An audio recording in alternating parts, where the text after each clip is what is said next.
The Paddy Hough Parade cruises through Vancouver's Uptown Village, but would the weather cooperate? Plus, amazing, really awesome. They had just one day to pull it off, the challenge that stymied nearly an entire school. And a legal drama unfolds in a Clark County courtroom.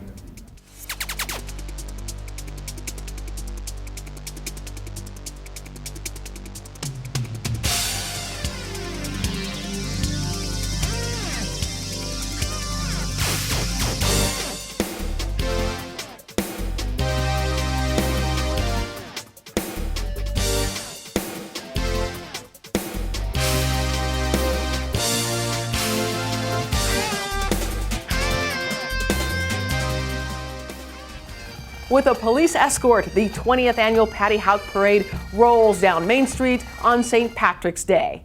Hello and welcome to In the Know. I'm Helen Raptis. This year's parade was the biggest ever with more than 40 entries. Nick Voll reports from Uptown Village in Vancouver. Call it the luck of the Irish. On a soggy St. Paddy's Day, the rain stops just long enough for a parade. It never rains on the parade. For Barbara Hammond, the parade's organizer, there's no time to worry about the weather when there's a storm of activity behind the scenes. Just lots of phone calls and confirmations and things like that, and last-minute changes all the way to the end. Starting at Hough Elementary and winding its way down Main Street, the parade rolls out. Police cars, bagpipers, local politicians, Hough neighborhood community businesses, even a couple of marching bands, all delight the crowd. Oh, it's been great. We come every year and we just have a great time. One real eye-catcher is the Paddy Hough float, a giant replica of Vancouver's famous one-armed educator. And Paddy has a new suit, and he talks and he waves. Mixed in are Hough Elementary students presenting their class themes to a panel of judges. There are plenty of categories and plenty of opportunities to impress the judges.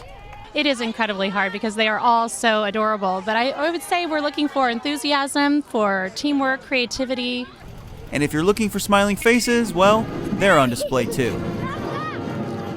The kids are returning back to class after having walked in the parade, but their day of fun isn't over just yet. After this, they're going to head into the gymnasium where the judges are going to hand out their awards. So all in all, a really fun day for the kids and a great way for the Hough community to come together. For In the Know, I'm Nick Voll. If you missed the parade or want to see it again, we've produced a half-hour special on it, hosted by Orion Ludlow and Elena Buller. It's on our YouTube page, youtube.com/VanSDTV, and also on Comcast Channel 29.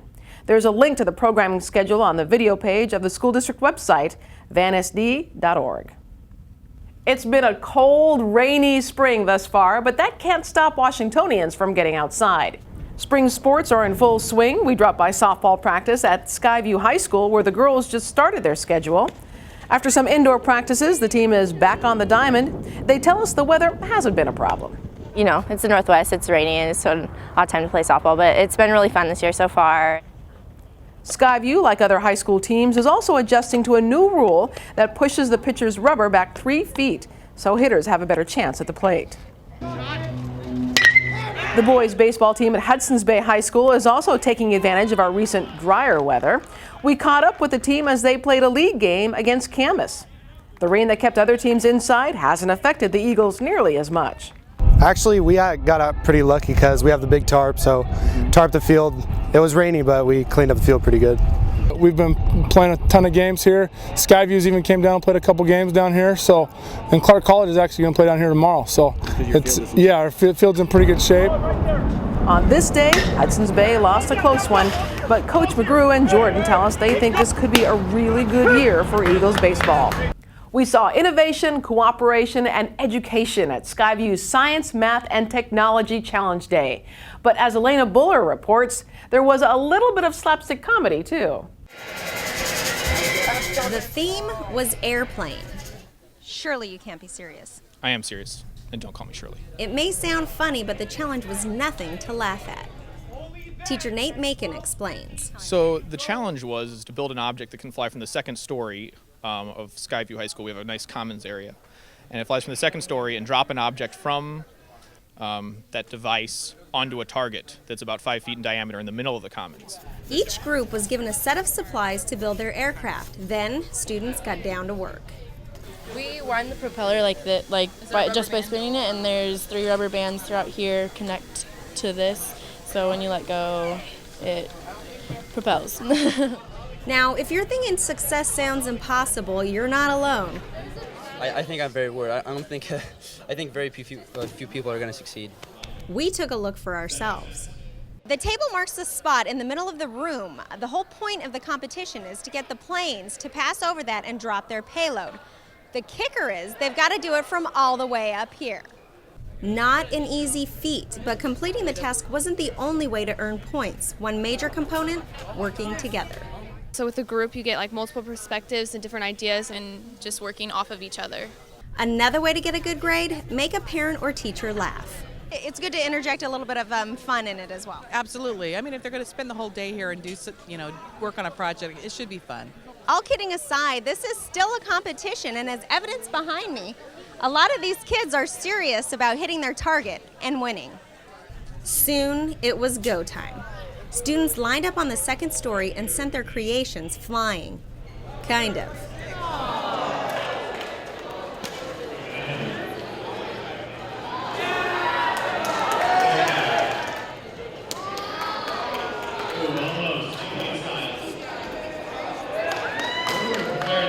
Crash after crash, we were beginning to wonder if it was indeed an impossible task to complete. When one plane actually made it over the table and then managed to drop its payload. Okay, let's see it one more time in slow motion. We've highlighted the plane, and you can see as it flies over the table, it actually drops the marker onto the target. Did you ever think that you were going to get both? I mean, No, I honestly did not. Sam Pritchard and his team were the only ones who managed to hit the mark. Holy cow, actually landing it. That was beautiful. Well done.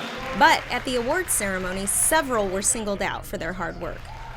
My whole point is that problem solving is fun, no matter what the problem is, even if the problem is way too difficult. 4 in the know. I'm Elena Buller. And now for our We Learn story, where we take a closer look at how students are using technology to learn. Students at Sarah J. Anderson Elementary graduate from computer camp in front of their family and friends. The camp was run by instructors from Clark College. The students met after school for several weeks and learned the basics of computer games and animation using software designed at MIT. I learned how to make shapes with different characters and how to make Pac-Man and some other games I made. It was really fun and cool to make all these different crazy animations and fun games. At the end of the camp, students showed off what they had been building. For every movement or behavior of the objects on the screen, the students had to create rules using computer code. Most kids play video games, but now these students have a better idea about what it takes to make their games work. And that knowledge has put their minds in motion. I'm gonna make games that are in 3D, because I'm really into 3D now. Yeah. How about you? Yeah, and I might teach my little cousin, he's in the 4th grade, and because he likes games a lot. The money to pay for the camp supplies was granted to the school by a teacher at Anderson. For finishing the camp, the students got certificates of completion and their picture taken with the Clark College mascot. The local Rotary Club recognizes a Vancouver elementary school principal for her efforts to improve early childhood education. Laura Dilley is principal at Franklin. Before that, she ran the Vancouver Early Childhood Education Center. She spent her career trying to get kids ready for kindergarten so that they can come in with basic skills. One popular program she's been a part of is the distribution of early learning educational kits, which parents can check out. Dilley welcomes the attention, but not just for herself. Oh, I think this is a real honor for me personally, and as a way to recognize the district efforts around the importance of early learning. Principal Dilley was the guest of honor at a recent Rotary luncheon. It takes 7 years of college to become a lawyer, and then you still have to pass your bar exam. But some local high schoolers are getting the next best thing. Please be seated. At first glance, it looks like a scene out of Law and Order. Earnest lawyers arguing a murder case in front of a judge in a courtroom. Nothing seems amiss until you get a closer look at the attorneys. You have to know objections. I mean, things that normal attorneys would learn in law school, and we have to learn it in high school. Patrick Crawford is a senior at Fort Vancouver High School and one of the lead attorneys on its mock trial team as it competes in the district finals. The program that Fort Vancouver has built has really prepared the kids. Coach Sean O'Malley is also the school's drama teacher, which comes in handy. Teams are given a case packet with the evidence and characters laid out. It's almost like a script for a play or a drama club. Some of the team members serve as lawyers and must put together the case. Others play witnesses. We do auditions for witnesses to kind of match your own personality with that witness's personality, because later on in the trial you have to become that person and bring them to life. After months of preparation, the team presents its case in front of a real judge at the Clark County Courthouse. And it runs exactly like a normal court case. Instead of a jury of peers, the teams must impress a panel of real attorneys who score them on their arguments, objections, and motions. I like to compare it to a sport, but unlike a sport where you're physically demanding on your body, it's mentally demanding. Thanks to that mental preparation, Fort finished second in districts and headed up to Olympia for its 20th consecutive state competition.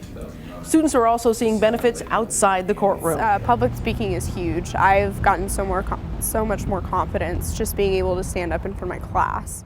And I believe we would move into opening statements. Mr. O'Malley has been in charge for 4 years, so this is the first crop of seniors he's been working with since freshman year, and he tells us he couldn't be prouder. Vancouver Public Schools get a rare honor, an invitation to speak to lawmakers in Olympia about their innovative family community resource centers. VPS was one of 4 districts from around the state to talk about how they help families in lower income areas. Speaking for VPS were Assistant Superintendent Todd Horenstein, Executive Director of Communications Tom Hagley, and FCRC Coordinator Jennifer Blechschmidt. They described the district's long and short-term goals for improving student performance and the specific programs in place to reach them. Their presentation earned the accolades of the congressmen and women. As I look at these students from Washington Elementary, you know, there's something very special about a community elementary school, and it both for the students and the surrounding community. So thank you very much for coming today. We want to thank our friends at TVW for providing us with this video. The Family Community Resource Center at King Elementary helps fathers and children get a little morning bonding time. Dozens of fathers showed up extra early for the monthly Donuts with Dad event. Parents and kids ate pastries and read books together, and every student got to take home a new book. These breakfast time sessions are getting really popular with a new high of 70 adults and 84 children. Together, they down more than 14 dozen donuts, 3 gallons of apple juice, and nearly 2 gallons of milk. And it's not just for dads. Mothers have a similar event each month too, called Muffins with Mom. We have another story about breakfast and reading. Apparently, those are 2 things that go together like green eggs and ham.